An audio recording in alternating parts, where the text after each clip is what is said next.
우리 모두 마음속에 사표 하나 딱 가슴속에 품어놓고 언제든지 사표 착 내면서 잘 먹고 잘 살아라 빠이짜이찐! 퇴사하고 보란듯이 대기업으로 이직하거나 사업의 꿈을 펼쳐서 너보다 더 잘 살 거라는 믿음 저 짙은 어둠 속에 새기며 내가 웃는 게 아니야. 자, 그런데 이게 쉽지 않다는 거 다들 아실 겁니다. 그렇죠? 저도 한 30대의 나이에 감정적으로 준비 없이 퇴사하면서 인생의 중요한 시간을 흘려보낸 것은 물론 인생이 꼬이는 지경까지 가본 적이 있었습니다. 정말 눈물 나기 힘들었는데요. 가족들이 걱정할까 아무렇지 않게 출근한 척하면서 공터에 차를 대놓고 해가 뜨고 해가 또 지는 것을 바라보며 2주 동안 멍하니 지내면서 지금껏 살아온 제 인생을 부정한 기억이 있습니다. 그래서 오늘은 언젠가는 퇴사하고 더 나은 직장 또는 자기 사업을 하며 멋있게 은퇴를 꿈꾸는 분들을 위해서 퇴사 후에 왜 인생이 나락을 가는지, 어떻게 해야 나락을 안 가고 우리 퇴사 후 인생을 보완하고 수정해서 실행하여 더 나은 삶을 살 수 있는지 대해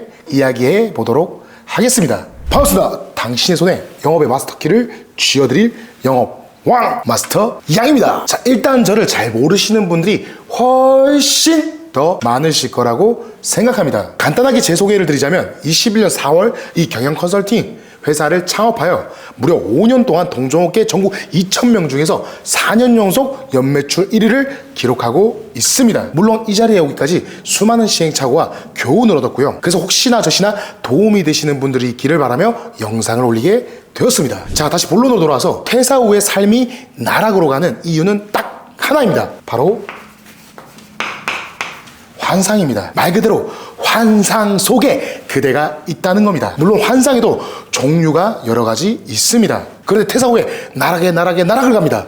그리고 인생이 꽈배기처럼 베베 꼬이기 시작하죠. 그러다가 벼랑 끝에 좀 내몰렸을 때쯤 내가 이 환상 속에 빠져 있었구나 라고 깨닫게 되는 겁니다. 우리가 이 환상을 모르고 있다면은 당하겠지만 제가 가장 좋아하는 말은 준비된 자는 두려움이 없다. 자, 우리 이 환상에 대해서 미리 준비해보자는 겁니다. 세 가지로 딱 설명드릴 건데요. 지식에 대한 환상입니다. 여러분 30대 중반에 접어든 제가 반드시 깨달아야 하는 슬픈 진실 하나를 얘기해 드리겠습니다. 눈물 흘리지 마십시오. 바로 이제 더 이상 내가 아는 정보들이 최신 트렌드가 아니라는 겁니다. 10년 전만 해도 내가 즐기고 좋아하는 것들이 또 관심 갖고 있던 것들이 무조건 최신 트렌드였고 내가 아는 것들이 시대의 트렌드를 따라가고 있었죠. 그런데 제가 35이 넘으면서 느껴지게 된 게 나는 여전히 예전의 방식과 예전 지식들을 최고로 여기고 살아가고 있는데 20대나 10대가 봤을 때는 이게 호랑이 담배 피우던 얘기를 하고 있게 된 거죠. 그리고 자기 스스로 느끼지 못하면 점점 더 옛날 사람으로 멀어져 가게 되는 현실. 이게 바로 지식에 대한 환상입니다. 시간만 흘려보내다가 내가 꼰대라니 알게 된 순간에는 이미 늦었습니다. 그런데 여러분 이 격동의 30대 시기를 무조건 비관적으로 볼 필요는 절대 네버 없습니다. 20대에는 빠른 두뇌전과 아이디어 손놀림으로 이겨왔다면 30대에는 그동안 쌓은 기본기와 인성, 본질 변하지 않는 것들에 대한 투자가 필요합니다. 이런 말 들으면 이렇게 말씀하시는 분들 종종 있습니다. 그냥 좀 살자. 세상이 바뀌든 말든 그냥 내 알아서 할게. 그런데 이렇게 포기하는 순간 모든 기회도 같이 물거품이 됩니다. 변화를 두려워하지 말고 시대의 변화에 탑승하십시오. 저와 함께 세상에 당당하게 맞서 봅시다. 파이팅! 두 번째는 좀 예민한 환상이긴 한데 결혼에 대한 환상입니다. 이 퇴사하고 나버리고 이거를 잘해야 합니다. 퇴사 왜 하십니까? 앞으로 더 나은 삶을 위해서 이직을 하든 사업을 하든 아무리 잘하는 기술이 있다고 해도 이거 제대로 못하면 다 망친다고 보시면 됩니다. 2023년 기준 통계청에 따르면 남성은 33.7세, 여성은 31.3세라고 하더라고요. 지금은 조금 더 늦어졌을 겁니다. 결혼에 대한 생각에는 두 가지 분류는 아닙니다. 결혼을 통해서 안정감을 느끼게 되는 사람도 있고 업무의 연장으로 느끼게 되는 사람도 있습니다. 또 이 결혼을 돈을 쓰는 거라고 생각하는 사람도 있고 돈을 모으는 것이라고 생각하는 사람도 있습니다. 아마 여자든 남자든 다 마찬가지일 겁니다. 30대 평균 연봉이 얼마인지 아시나요? 5천만 원입니다. 이 실수령이 얼마일까요? 한 360만 원 정도 될 겁니다. 이게 실제로 받는 실수령 급여일 겁니다. 이런 소리 하면 또 욕먹을 수도 있겠지만 소신 발언하겠습니다. 이 평균 연봉이 비슷한 사람끼리 만나야 된다 이 말입니다. 이 연봉이 맞는 사람끼리 만나야 돈도 모으고 재테크도 하고 서로 또 성장하는 거 좋아하면서 만나면서 더 좋아지고 그러지 않을까요? 자, 그럼 30대 평균 연봉 5천만 원 버는 두 사람이 만나잖아요. 그럼 어떤 일이 생길까요? 연봉 1억 싱글인 사람보다 훨씬 많이 벌게 됩니다. 왜 그럴까요? 이 세율이 엄청나게 차이 나기 때문이죠. 자, 연봉 5천만 원까지는 15% 나던 세율이 연봉 1억이 되면 무려 35%까지 올라가게 된다는 거죠. 연봉 5천 플러스 5천 vs 하면 이긴단 말입니다. 쉽게 말하면 부자가 된 속도가 더 빠르게 된다는 겁니다. 자, 365에 2명, 자, 곱하기 2를 하면은 720만 원인데, 반대로 360만 원 버는데 혼자 벌게 되면 둘이서 얼마나 쓰게 되죠? 180만 원씩 나눠 쓰게 되는 거죠. 자, 729, 180은 4배 이상, 무려 400%가 차이 난다는 겁니다. 여러분, 퇴사를 하고 싶다는 뜻이 더 나은 삶을 살고 싶다는 뜻과 같을 거라고 저는 생각하는데요. 누가 뭐래도 이거를 무조건 잘하는 게 가장 중요하다고 생각합니다. 아니라고요? 그냥 사랑만 가지고 한다고요? 여러분, 30대 지금 결혼한다고 가정해봅시다. 1년, 2년, 3년, 4년, 5년, 10년. 그때부터는 복리입니다. 400%의 복리 효과가 앞으로 여러분의 가정에 얼마나 더 안정감을 주게 될지, 여러분 인생을 얼마나 안정적으로 만들어줄지 꼭 생각해 봅시다. 이런 말 누가 해주겠습니까, 여러분?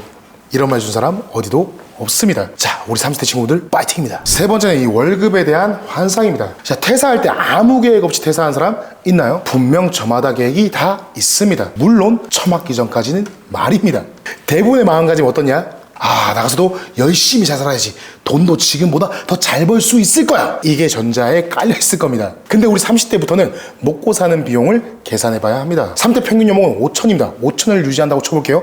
우리가 60살까지 일한다고 했을 때 벌 수 있는 돈은 정해질 겁니다. 그거에다가 투자를 하고 수익률을 굴리는 걸 상상해 보십시오. 우리가 월급으로 얼만큼 부자가 되는지는 다 정해져 있습니다. 잔인한가요? 그래서 무슨 말이냐? 일반적인 생각으로 이직 또는 퇴사를 계획했다면 퇴직 이전의 현실과는 크게 달라지지 않을 겁니다. 내가 그렇게 싫어하고 피하고 싶었던 지금 상황과 크게 달라질 수가 없단 말이죠. 월급만으로는 부자가 못 된다는 것을 이제는 알아야 합니다. 자, 우리가 다 겪었던 일을 예시로 들어봅시다. 저는 물론 중학생 때부터 아르바이트로 자급자족의 미를 배웠습니다. 제 친구들 보니 취업 전에는 보통 용돈을 한 20만 원 정도 받았던데요. 여러분도 그 정도 받았나요? 자, 20만 원 정도라고 칩시다. 그럼 아르바이트를 할 때는요, 시급이 10,000원 정도 쳤을 때 100만 원이 안 될 겁니다. 하루 4시간 주 5일 일한다고 했을 때 시급이 10,000원이라고 해도 100만 원이 안 된단 말입니다. 근데 취업을 하면 막 한 달에 200, 300, 400씩 들어옵니다. 그러니까 월급만으로 연봉도 오를 거고 앞으로 나는 잘할 거니까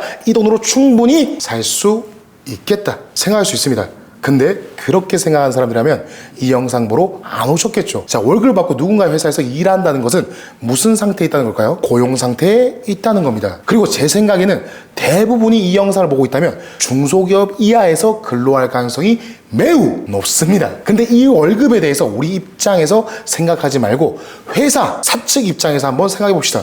이 재무제표를 한번 보겠습니다. 이 재무제표를 본다면 제일 먼저 뭘 보냐?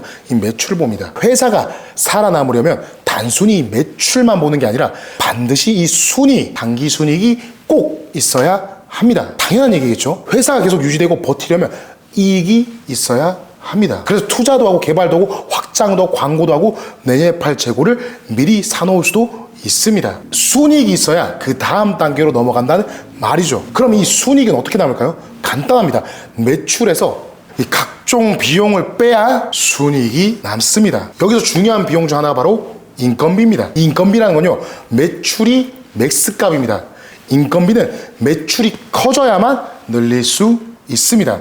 이 매출이 안 늘면 인건비를 무한정 올릴 수도 없겠죠. 매출이 안 늘었는데 인건비만 계속 올라간다? 그럼 회사는 어떻겠냐? 파산할 겁니다. 그러니까 다시 정리해보자면 기업의 매출 성장 속도보다 임금 인상 속도가 빠를 수는 절대 네버 없습니다. 월급만 받고 산다면 그냥 그런 예상되는 똑같은 노후를 살게 될 거란 겁니다. 그래서 어떻게 할까요? 진짜 퇴사 잘했다는 게 뭘까요? 이 자신의 펄을 쌓아가야 된다는 말이죠. 이 펄은 주식의 개념을 살짝 응용해서 비유적으로 쓴 건데요. 펄을 쌓는다는 건 나라는 사람이 시간이 지나도 더 가치 있게 만든다는 뜻입니다. 김승호 회장님은 저서 돈의 속성과 사장학개론에서 이렇게 말씀하셨습니다. 내가 만약 일을 하지 않으면 재산이 줄어드는 사람이라면 퍼는 0이다. 일을 하지 않아도 재산이 줄지 않았다면 퍼가 3에서 5 정도에 있다고 볼 수 있다. 그러나 내가 일을 하지 않아도 재산이 늘어나는 경우라면 퍼가 5에서 10 이상도 있다고 볼 수 있다.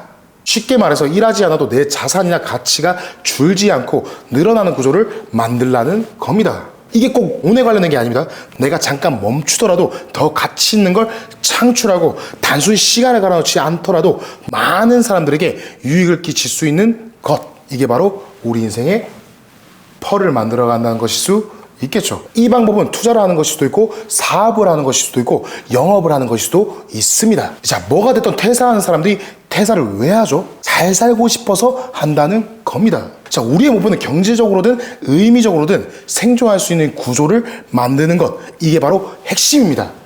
우리가 평생 다니는 그저 그런 직장, 그저 그렇게 받게 되는 월급으로 될까요? 아니, 그래서 어떻게 하라는 거냐? 사업이라도 하라는 거, 부업이라도 하라는 거냐? 뭐 하라는 거야? 이렇게 물으신다면 아닙니다.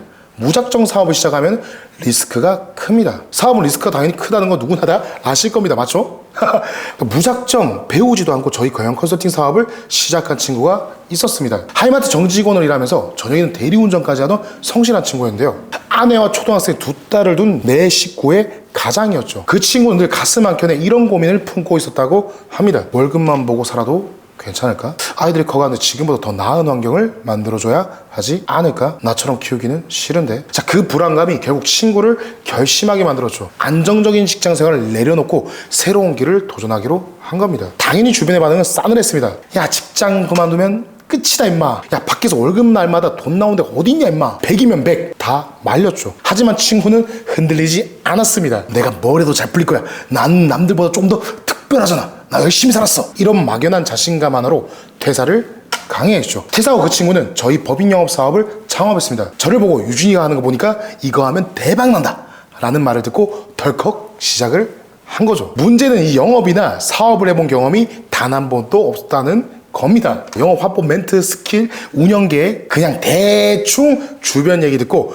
감으로 시작했던 거죠. 결국 1년 반 버티다가 사업을 그만두게 되었습니다. 사무실 보증금 2천만 원까지 몽땅 날려버리고 인생 첫 통장 잔고 빵원을 경험하게 된 거죠. 그때 친구와 제 나이가 33살이었습니다. 3땡. 모아둔 저축은 다 사라졌고 딸 학원비는 꿈도 못 꿀 상황이고 아이들 얼굴만 보면 미안해서 눈도 못 받치겠다는 그 말 농담이 아니었습니다. 저 역시 아까 말씀드렸듯이 저는 방문 판매 영업을 하던 중 코로나로 상황이 악화되면서 아무 준비 없이 퇴사하게 되었습니다. 그때는 보란듯이 더 좋은 회사 가자, 성공해서 멋지게 살자 라고 했지만 현실은 달랐습니다. 퇴사한 뒤 가족들에게 미안한 마음에 알리지 못했고요. 매일 아침 출근하는 척 집을 나섰습니다. 그리고는 차 안에서 14시간씩 멍하니 시간을 때운 날들이 이어졌습니다. 정말 죽고 싶었습니다. 그랬던 제가 지금은 다시 법인 영업으로 이 자리까지 왔습니다. 어떻게 가능했을까요? 퇴사하고 길은 딱 두 가지입니다.